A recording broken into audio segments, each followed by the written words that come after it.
Welcome inside Appalachia. I'm Mason Adams. This week, we're joined by a guest. I'm Lilly Knoepp, regional reporter at Blue Ridge Public Radio in western North Carolina. We've seen boom and bust cycles for generations in Appalachia. Coal, timber, textiles. But today, we're talking about another industry, local journalism. The news business has been changing as long as we've been in it, but the last few years have been especially notable. Newspapers like the Roanoke Times in Virginia have had to slim down. It's leaner than it was 5 or 10 years ago. We are having to do more with less. Our reporting staff has been cut by quite a bit. But journalism isn't dying. Newspapers, television, and radio stations are adapting, while journalists are reinventing what they do.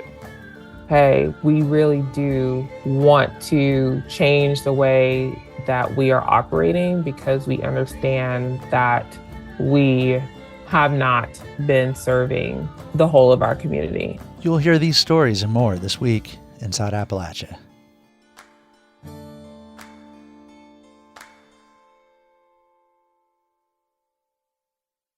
Support for Inside Appalachia is provided by Solar Holler, currently helping more than 1,000 Appalachian families and businesses control their energy costs by producing their own solar power. More at solarholler.com. Welcome inside Appalachia. I'm Mason Adams. It's been more than 3 years since the global COVID-19 lockdown. The pandemic changed everything for people around the world. And it exacerbated problems in an industry that's been struggling with systemic issues for decades. Not coal, the news business. Arrests of journalists spiked in 2020, according to the U.S. Press Freedom Tracker. Hundreds of reporters and editors have been laid off. Some have started new publications. We got curious how all these disruptions are affecting media in Appalachia. So we wanted to talk with someone who has experience as a local journalist in the region. Lilly Knoepp is the regional reporter for Blue Ridge Public Radio. We've featured her work here on Inside Appalachia and interviewed her about those stories. As a reporter covering multiple counties in western North Carolina, she has a unique perspective on regional media. Lilly, it's good to have you on the show. Hey Mason, thanks for having me. So tell us a little bit about what you do at Blue Ridge Public Radio. Sure. I do a little bit of everything. So I'm the regional reporter for Blue Ridge Public Radio. That means I cover everything west of Asheville. That's about 7 counties and, stories about topics ranging from the national forest, politics, people, just whatever comes up, basically. So how'd you get into journalism? I got into journalism in high school sort of by accident, signing up to work for the school newspaper. I had always been a big reader, and when I did journalism for the high school newspaper, I realized that real people are a lot more interesting. And so I ended up going to college for that at UNC Chapel Hill and studying political science and religion, those topics that you're not supposed to talk about with people. That's what I've always kind of been drawn to. And so I've just kept doing that. I went to graduate school for journalism and thought I wanted to do international journalism. So that's what my master's is in. And through the course of that process, kind of realized that I wanted to report on the community that I'm from and move back to western North Carolina. And that's what I've been doing. What's it like growing up and coming back and reporting on the area where you grew up?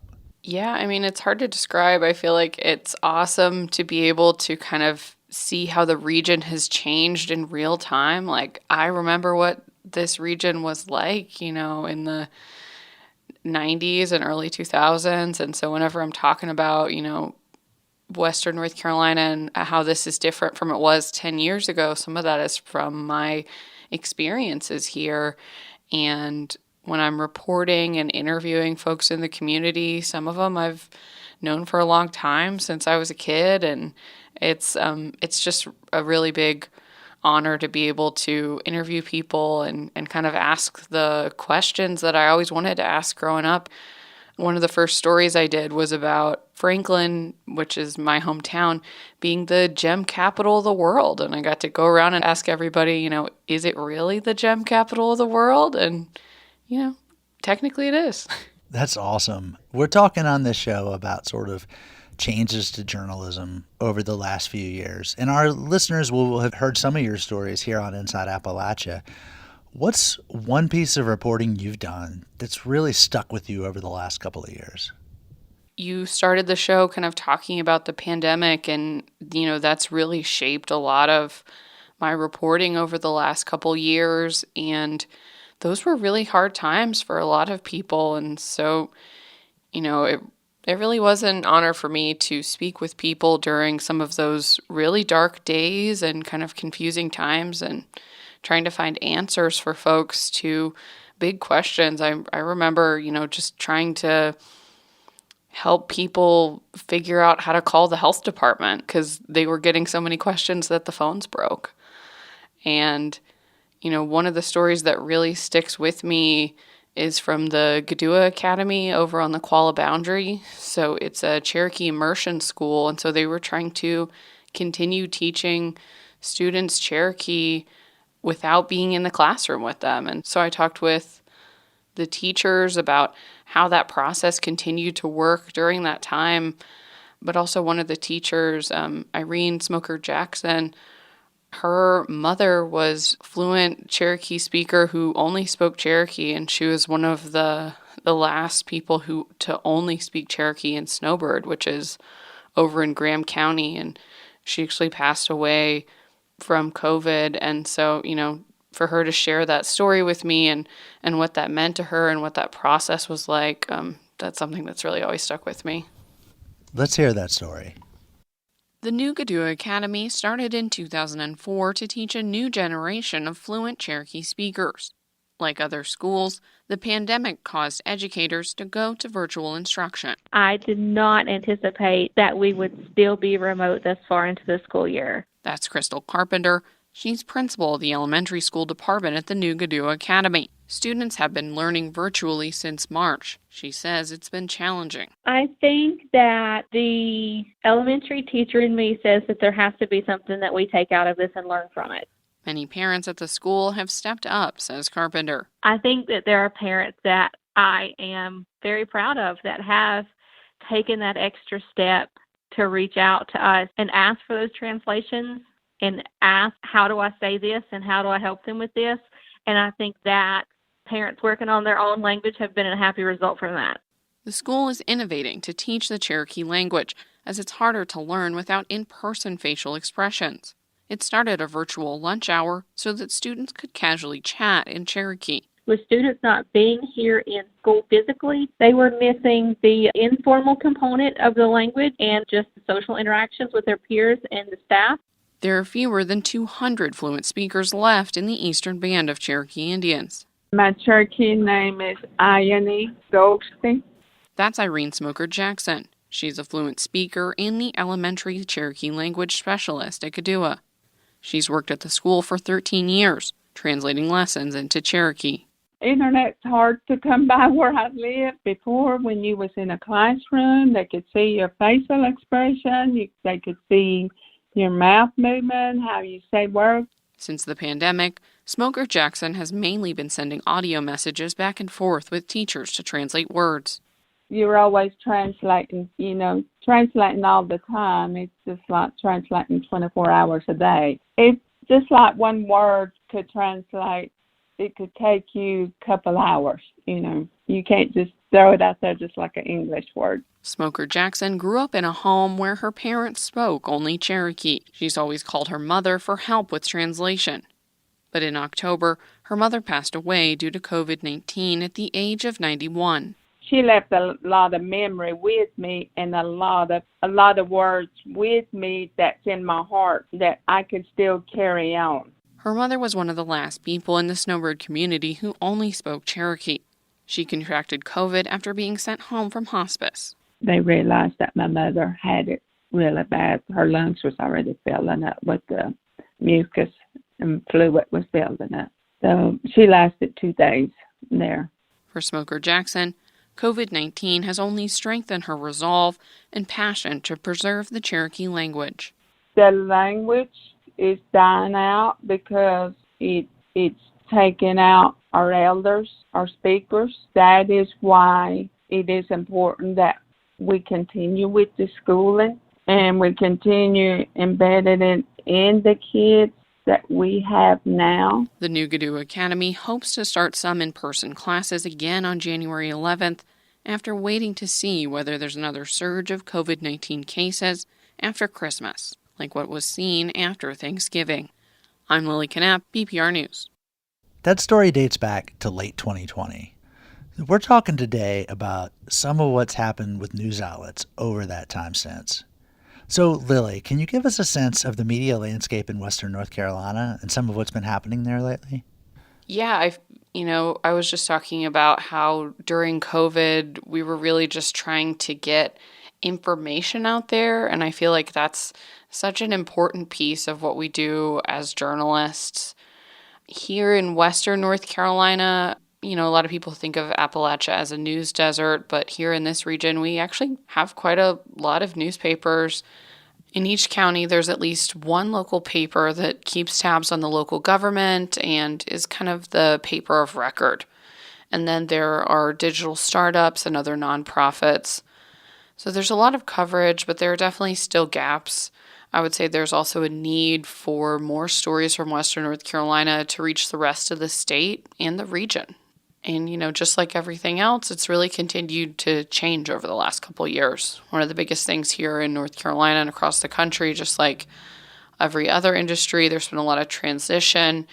And there have been some moves towards unionization. WFAE, the Charlotte Public Radio Station, one of our sister stations, became the first public radio station in the state to form a union in 2022. And then WHQR in Wilmington has recently followed suit. That's something we're seeing where I'm at in Virginia, too. The journalists in Charlottesville organized into the Blue Ridge News Guild. Hampton Roads formed the Tidewater Media Guild. Western Virginia was a little behind that, but it's happening here, too. When Lee Enterprises bought the Roanoke Times in 2020, the newsroom responded by forming a union. It's called the Timesland Guild. So last year I spoke with two journalists who were part of that effort. The first is Alicia Petska, who was its president. We were upset, we were stressed, we were constantly being asked to do more with less. So unionizing became something we pursued in order to have a greater voice at this paper that we all love and we want to see succeed. So what's happened with the newsroom since the guild formed in 2020? We've gone through 2 rounds of really tough contract negotiations. The Guild has won raises in each year of those contracts, including equity raises, which are helping us take the first steps to correct imbalances in our salaries that have been allowed to fester for far too long, and raises that are pushing our starting pay up to more competitive levels. We've secured better severance agreements and a commitment to promote more diversity in hiring, so our newsroom better reflects the communities that we serve. So what does the Roanoke Times news gathering operation look like in 2022? It's leaner than it was 5 or 10 years ago. We are having to do more with less. Our reporting staff has been cut by quite a bit. We haven't had a full-time K through 12 education reporter for more than a year. But another big difference is that because we unionized, we have more power, we have more of a voice, we have more of a right to approach the company and engage them in a conversation about these important issues, to draw the public's attention to things that are happening that are going to hurt their news coverage. Because we're unionized now, we have protections that entitle us to speak out about these issues. And I'm really proud of the work that everyone in the newsroom has been doing in increasingly difficult circumstances. I think we continue to do an excellent job of delivering important news, covering things at a depth and I think is still unmatched in this region. No one gets into journalism for the money or the acclaim. Everyone is here because this is truly a vacation for us, and it's something that we're passionate about. That was Alicia Petska, president of the Timesland Guild. Since we spoke, Petska's left the Roanoke Times. She now works in the communications department at Roanoke College, but she's continuing to do some work for the Timesland Guild as well. I also spoke with Henry Gendreau. He's one of the Guild's organizers, but was laid off by the Roanoke Times after 3 years of reporting in different beats. He then went on to found the online news startup, the Roanoke Rambler. In April of 2021, the Roanoke Times laid off 9 people, myself included. And so even before that time, I had been thinking about sort of the need for more and different kinds of local news in Roanoke. I saw there was sort of a gap in coverage. The environment, the climate, and issues of sort of racial justice and Roanoke's unique history as being highly segregated. And so I started the Roanoke Rambler. What do you think has most defined your first year? We've focused a lot on local politics. So I think, we are there at every Roanoke City Council meeting. We've been covering the upcoming council elections for a long time, as well as following the saga of former Roanoke Councilman Robert Jeffrey Jr., who in March was convicted of various financial crimes. Another story that we published in our first year that is, I think, particularly important was forcing Roanoke County, after they charged us, more than $1,000 for this public records request, to release video of a police shooting that happened in 2016 of Keontae Spencer, a teenager who was holding a broken BB gun walking down the street. It was only because of a recent state law, which has since been repealed, that we were able to get that. That was Henry Gendreau, who founded the online startup The Roanoke Rambler. We're seeing more digital news startups and nonprofit newsrooms forming to fill a gap in coverage. Lilly, what kind of media startups are you seeing in Western North Carolina? Yeah, we've seen a number of startups in Western North Carolina, like the Asheville Watchdog, NC Health News, as well as some statewide media startups that have been expanding, like the Assembly, Enlace Latino, and others. Social media has also been a really important platform for outlets.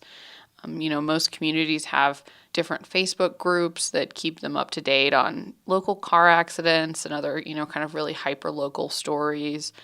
And there just seems to be a pretty broad representation of different ideologies and perspectives digitally. One of the startups there I read is the Asheville Blade. I've followed it since founder David Forbes split from the alt weekly The Mountain Express several years ago. The Asheville Blade is a leftist local news co-op that takes an adversarial stance toward covering local government and police. It's actually been at the center of a lot of conversations lately about journalist rights. Lilly, I'm sure you're aware of the story, right? Yeah, I've been following it in the local newspaper for the last couple of years. Yeah, the Blade's been in local news and national news too. That's after calls by the ACLU to release police footage of the 2 Asheville Blade journalists who were being arrested. The arrest happened on Christmas Day in 2021 as police cleared a group of unhoused people and protesters out of a city park. Police say the park closed at 10 p.m. I spoke with Asheville Blade founder David Forbes, who said this was not the first time a Blade reporter has been arrested. In the summer 2020 protest, one of our reporters, Veronica Coit, was dragged out of their car and arrested by the police. That charge was later dismissed. Here's how Forbes describes the subsequent Christmas Day arrests of Blade reporters Veronica Coit and Matilda Bliss. The APD was cracking down on a camp of unhoused people on Christmas, which is already like ridiculous levels of openly evil behavior. And in the process, 2 of our journalists were there observing it and were both arrested. They weren't just arrested, they were targeted and arrested first. Lilly, I know you haven't covered this story because it's not your beat, but can you give us some context about what was going on at the time? Yeah, at this time, I remember reporting on homelessness across Western North Carolina during the pandemic. There was an increasing need for services for people experiencing homelessness across the region at this time. And Asheville is the largest city in the area and has one of the few shelters for people experiencing homelessness. And, this has continued to be a really important issue in the region and definitely something that we are talking about a lot right now in 2023. I asked David Forbes about the Blade's ability to keep covering issues like homelessness in Asheville.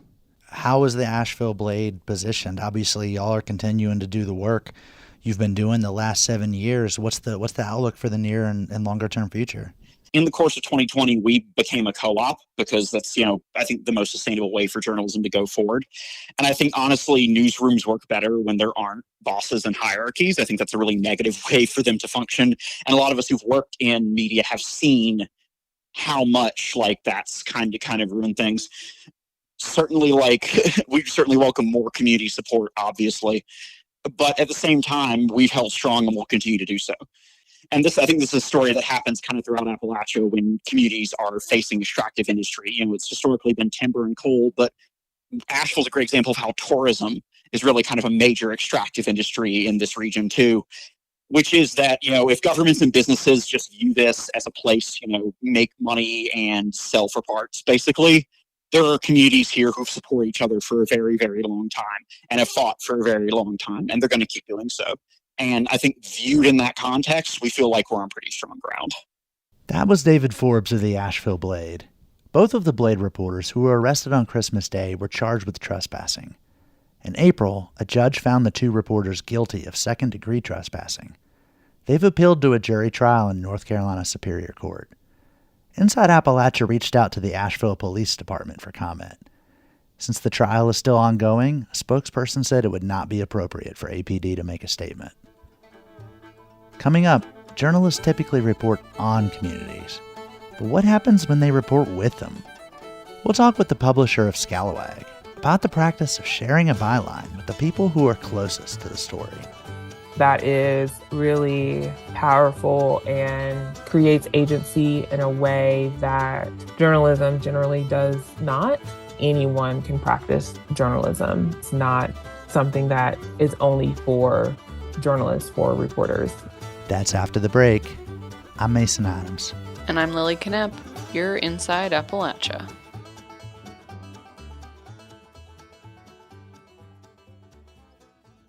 Support for Inside Appalachia is provided by Concord University, offering 31 bachelor-level degrees and 6 master-level degrees for students of any age. More information at concord.edu.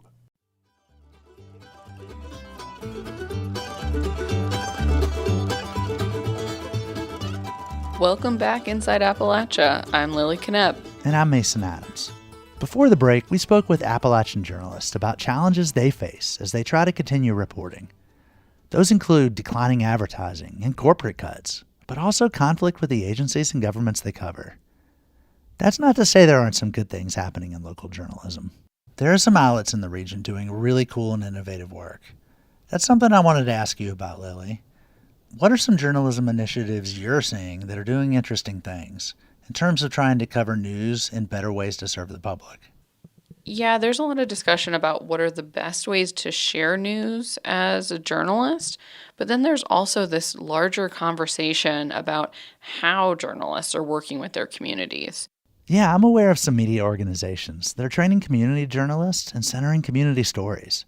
I'm thinking of Black Bag Odd in West Virginia, and also Southerly, which worked with and for communities until it closed on May 1st.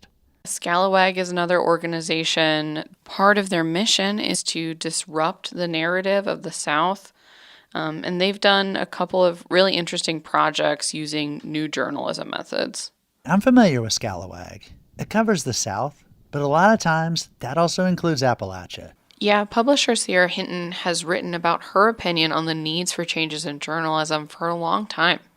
Specifically, how to make sure that the social justice values of Scalawag are present in every aspect of their work. I spoke to Hinton recently, and she started by defining what movement journalism is. She credits that definition to Project South, which is based in Atlanta. The sort of high-level definition of movement journalism that came out of that work was journalism that's done in service of justice and liberation. That definition is, I think, really helpful for thinking about the values that the work is rooted in. It is not as descriptive for the practice itself, but, I think for us at Scalawag, our work is really about how we are rooting our reporting in community. And so in the same way that folks are doing other types of grassroots work other types of work in community to affect change, we are doing the same thing with journalism and storytelling as the tool. Could you situate a little bit movement journalism within the current conversations about journalism? How do you think about that change in journalism? To me, movement journalism makes complete or gets us closer to a theory of change for journalism and also closer to what journalism says. And by journal, I mean like the big J journalism. What it says that it wants to do. What I mean by that is, things like holding power to account, being a voice for the people, being a watchdog for the people. I think that it's actually really hard to do those things when a tenet of your work is objectivity, because when you are doing work on behalf of people or doing work to hold power accountable, you are stating that you are choosing, I don't want to say a side because I think sideism has done a lot to harm journalism, but you are making a choice and you are stating a position, right? But when you're trying to do that at the same time that you're trying to remain neutral, it doesn't really work out. And I think that that is what we have seen a lot and where the real erosion of trust has happened in journalism. And so circling back, I think that movement journalism actually works to repair some of that harm. For a lot of folks, when they say objectivity, that our journalism is objective, what they're really trying to say is that we're not going to be influenced by outside power. And there is a way to do that without harming communities. So this show is Inside Appalachia. You're very clear in your work that Gallowag is for the South. How do you think specifically about what this region needs?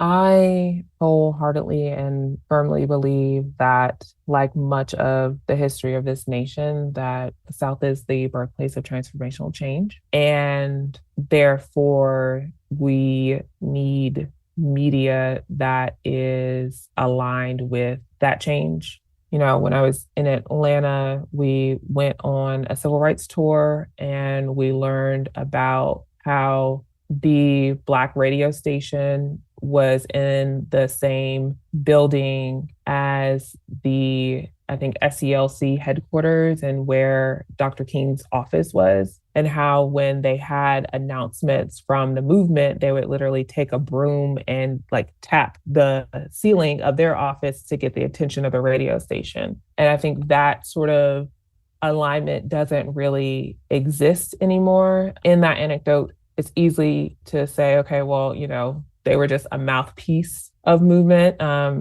don't think that is what was happening. And that's definitely not what we are trying to do. We're showing up because this is the work that we believe in too. And we believe in it for our communities, for our home, and for the South. We think that it is in perfect alignment with not only what the region needs, but what the region is and what happens here. So how do you create a media system in the South that allows for the South to be the South? And I think that media system must be aligned to movement rooted in grassroots. So we've talked a lot about theory and behind this, but I want to get into the practice. At Gallowag, y'all have done a number of projects and stories to try and move away from some more extractive journalism techniques. Could you speak a little bit to some of the projects y'all are working on right now?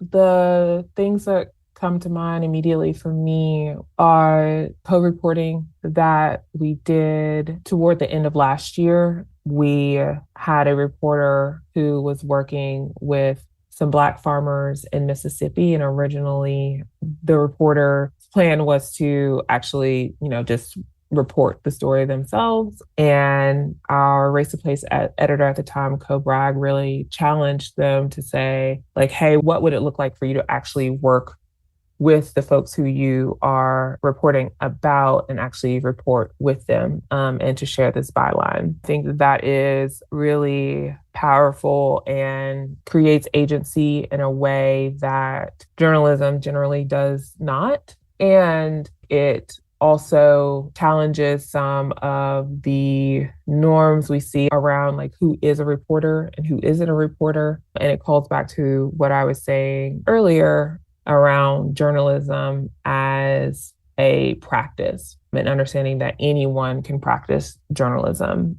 It's not something that is only for journalists, for reporters.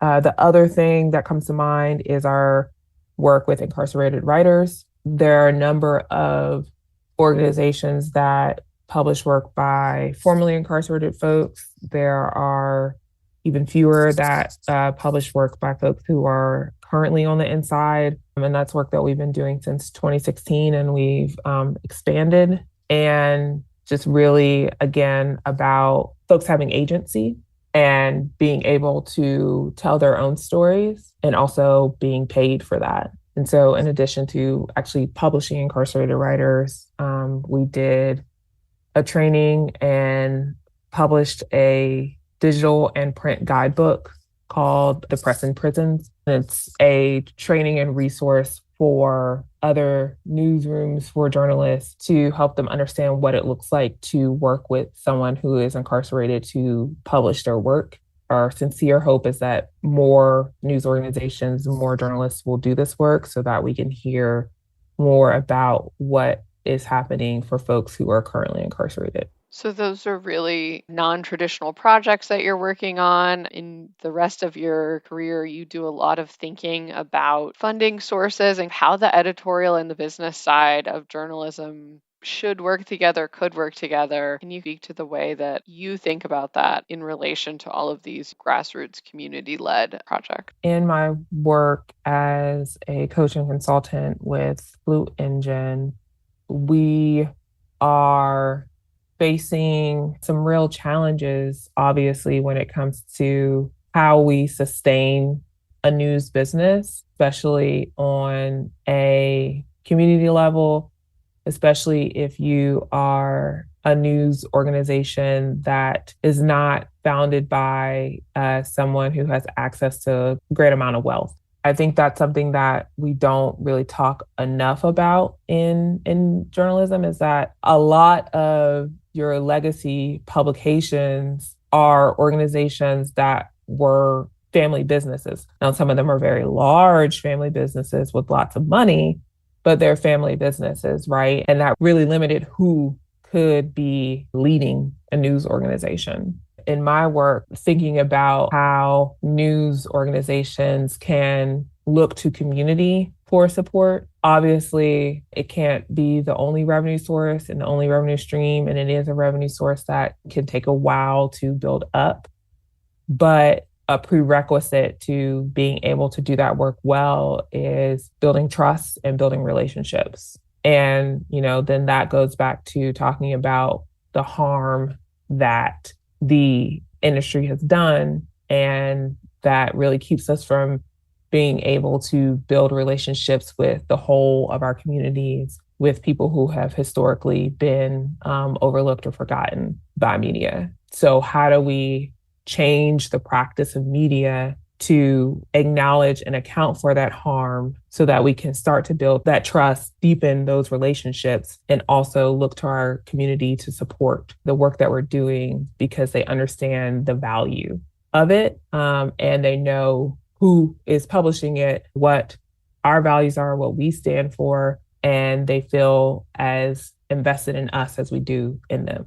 What kind of advice do you have for folks in the media industry as you think about the way that journalism is changing and maybe needs to change?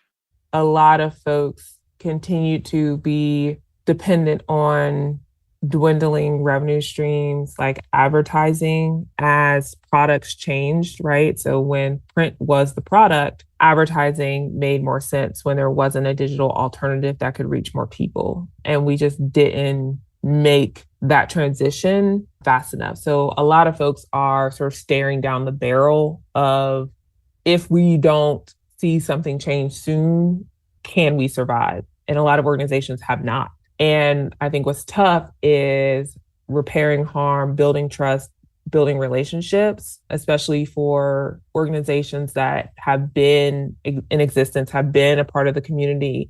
And, there's documented harm for them. Like you can look at their archives and see where they have done clear harm.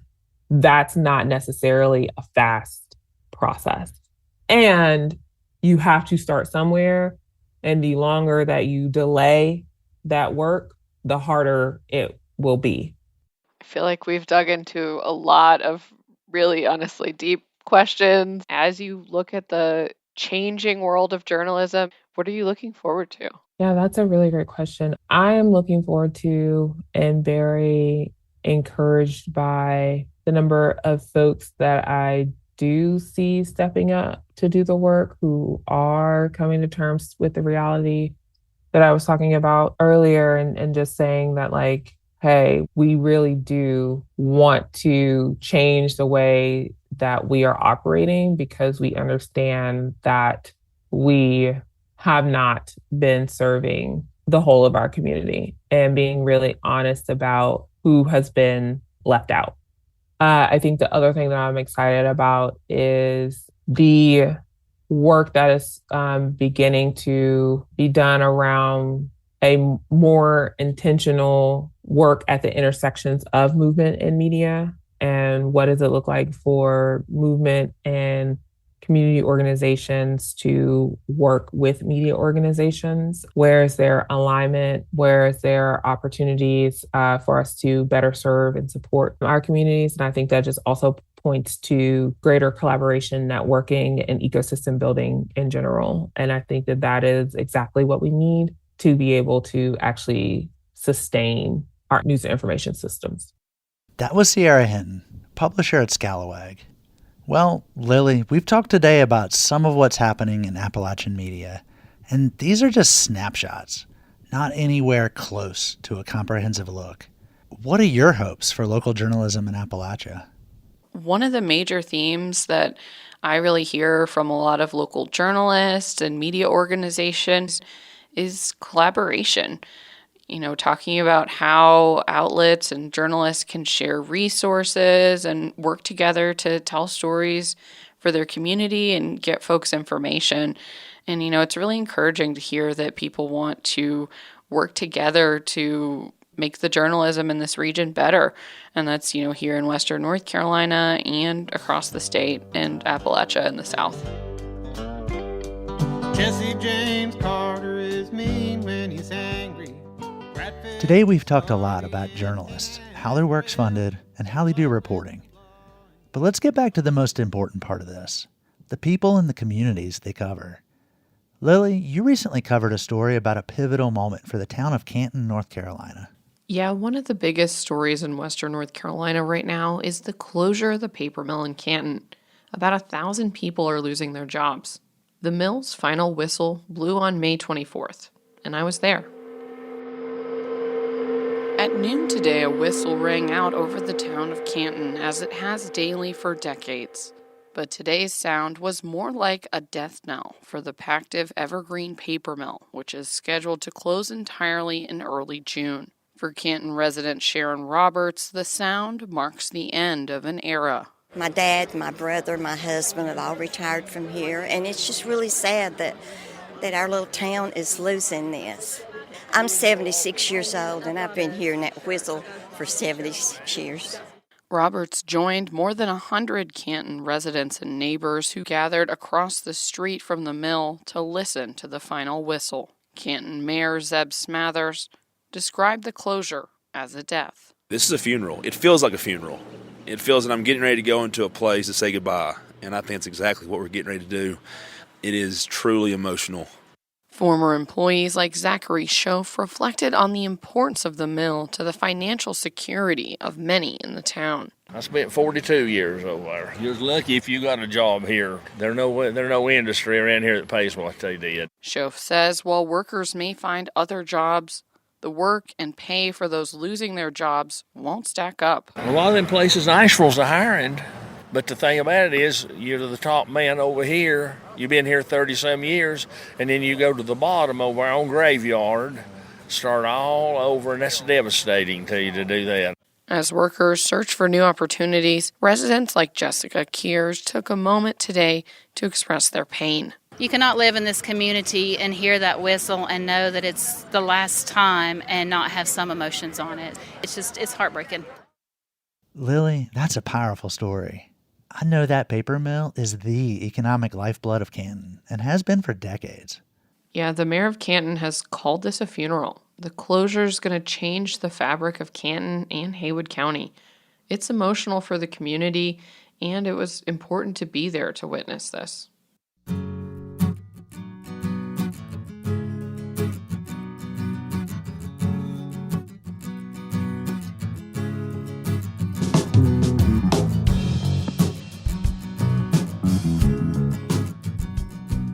Lilly, let's head to western Pennsylvania now. A high school class in Beaver County recently became aware of multiple ways toxic air pollution is affecting their community by paying attention to the local news. Here's the Allegheny Front's Reed Frazier with that story. Allison Benedum teaches English and Earth Science at Rochester Area High School. Student body, 200. One assignment she gives every year is to follow current events related to the environment. It just so happened this year's assignment coincided with the East Palestine derailment, which happened just 15 miles from the high school. The black plume created by burning chemicals worried many of her students and their families. And they were asking, my mom's really worried. What should I go home and tell her? You're my science teacher. Can you help me? And once I heard that, I basically threw out that week's plans. She directed her students to study the impact of the derailment and pollution from the Shell ethane cracker about 4 miles away. Pepper Siemens is a sophomore in the class. We went over the air quality, is the air safe for us? Is it safe to breathe? So we went over important days, once a month, or important days within that month, and checked the air quality. It was overall well, but we're still really worried about it. The students made audio recordings of their final reports. In Siemens' report, she found the Shell plant, which makes plastic out of natural gas, produced a number of harmful chemicals. With all of these toxins, there are health issues coming with it. The VOC and nitrogen oxides create smog and ground-level ozone. The effects from all of the pollution is brain damage, lung disease like asthma and emphysema. Reese Reardon, an 11th grader, was surprised when she compared Pennsylvania's air quality to Ohio's in the weeks after the derailment. We actually found Pennsylvania's air quality was worse. The most striking thing she learned was how companies like Shell break air quality rules. In September 2022, the plant released 512 tons of volatile organic compounds, almost as much as its entire year-long allotment of 516 tons. The plant recently agreed to a fine of $10 million for its air quality violations. And then we found out, they're breaking their little rules set in place that don't release too much, and they're breaking it. And so we focused on what they're doing. Eric Alberts, a graduating senior, said he didn't think much of the derailment until he saw a report that 4,000 fish had died because of chemicals released into local streams. Yeah, I was really scared about that one. That was when I was like, oh, wait a minute. Stuff is actually serious. He found the response from government officials confusing. At first, they justified the intentional burning of 5 rail cars worth of vinyl chloride, and afterwards declared the area safe. When the fish died, I was like, wow, is this really propaganda kind of going on, telling us everything's okay when it's actually not? Benedum says one of the purposes of the exercise was to teach her students how to sift through sources on environmental topics in the social media era. Because a lot of where they're getting their information is TikTok, is Instagram, is their parents through Facebook. And it's not always the most researched or the most even-keeled. A lot of it can be inflammatory, and they come in very panicked about things. Benedum says she hopes her students take away the fact that they can look for real information on their own and develop their own opinions. She's working with a nonprofit to try and get some air quality monitors set up at the school so the students can create their own air quality data. For the Allegheny Front, I'm Reed Frazier. The Allegheny Front is based in Pittsburgh and reports on regional environmental news.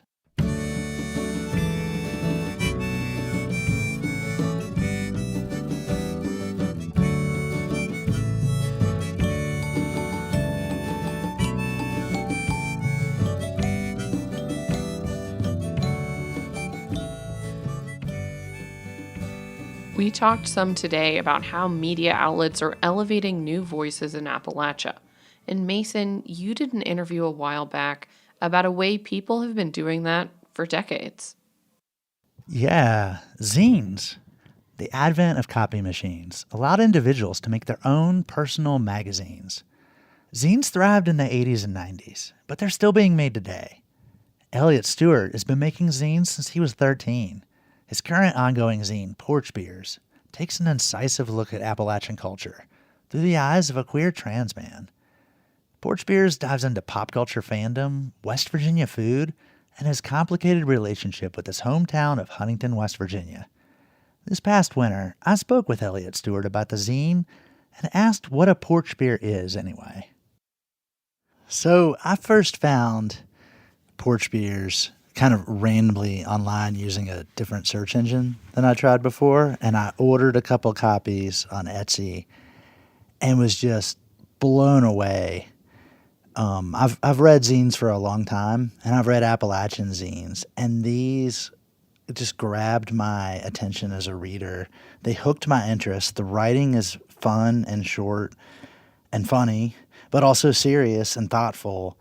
And the stuff you write about is all stuff that I'm interested in. Or if I'm not immediately interested, the way you write about it is like a fish hook that grabs my interest.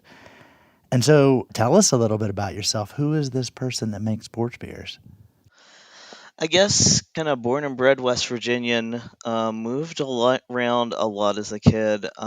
We lived with my grandparents who were ministers and moved about every 3 to 4 years to different parts of the state. So I feel like that wanderlust has always kind of been in me. And one of my ways getting it out and recording memories is just writing. That's always my grandma has little booklets I've made when I was like 5 or 6 that were kind of maybe my first zines, and it's a good way to be kind of front and center about like a lot of like intersecting identities that I have, that I feel a lot of people come up to me and say that I'm like the first person from like X group that they've ever met, and I don't know, that's kind of cool. It has a lot of responsibility to it, but it's kind of cool.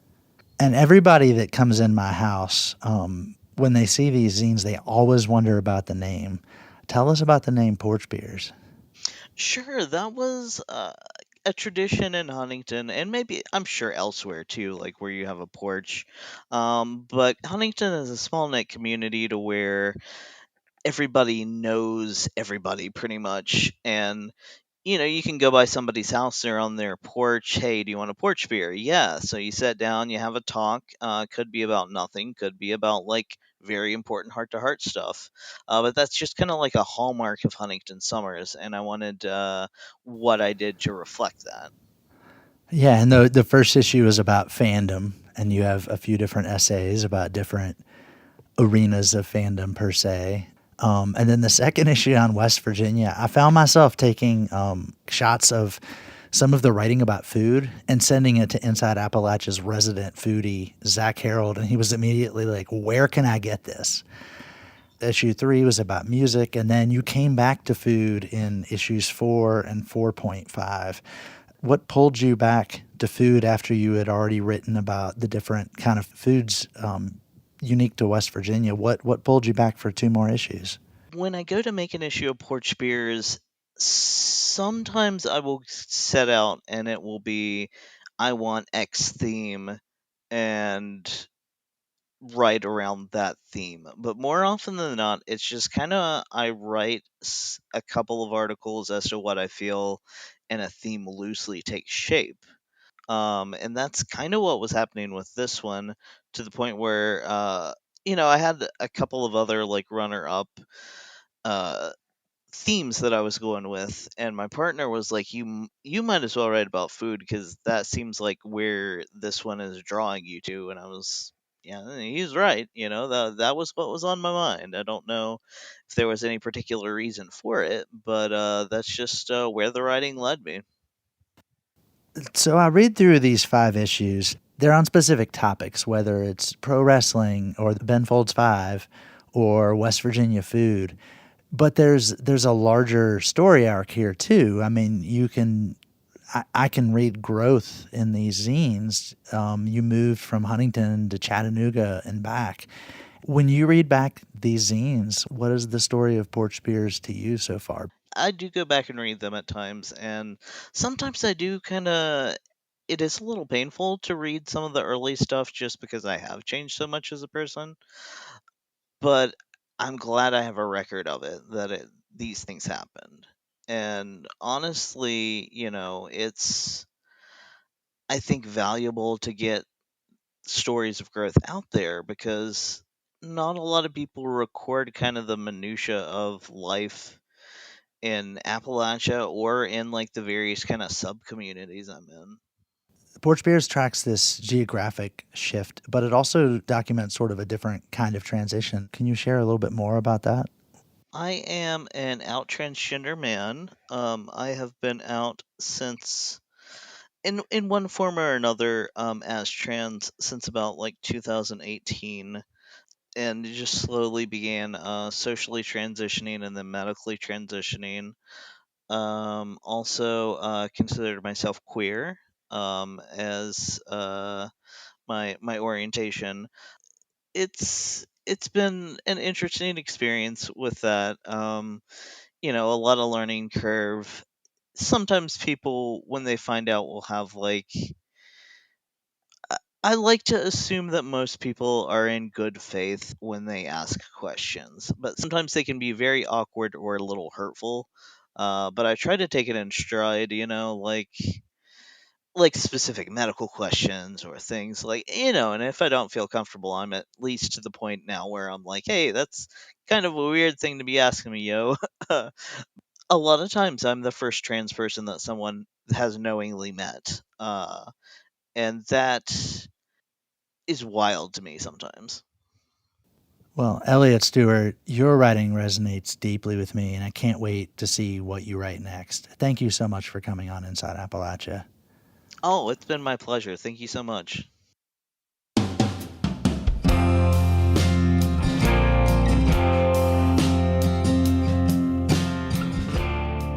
That was Huntington writer Elliot Stewart, author of the zine Porch Beers. We'll link Stewart's Instagram at Porch Beers Zine on our website, wvpublic.org. Lilly Knoepp, thanks for coming on the show today. I appreciate what you're doing for local journalism. Thanks for having me, Mason. Why don't you take us out? Till next time, thanks for joining us as we journey throughout Appalachia. Our theme music is by Matt Jackford. Other music this week was provided by Jesse Milnes, Appalachian Roadshow, Paul Lomas, and Chris Knight. Bill Lynch is our producer. Xander Alloy is our associate producer. Our executive producer is Eric Douglas. Kelly Libby is our editor. Our audio mixer is Patrick Stevens. My co-host today was Lilly Knoepp from Blue Ridge Public Radio. You can find Inside Appalachia on Instagram and Twitter at @InAppalachia. You can also send us an email to insideappalachia@wvpublic.org. Visit wvpublic.org/InsideAppalachia to subscribe or stream all of our stories. Or look for Inside Appalachia on your favorite podcast app. Inside Appalachia is a production of West Virginia Public Broadcasting.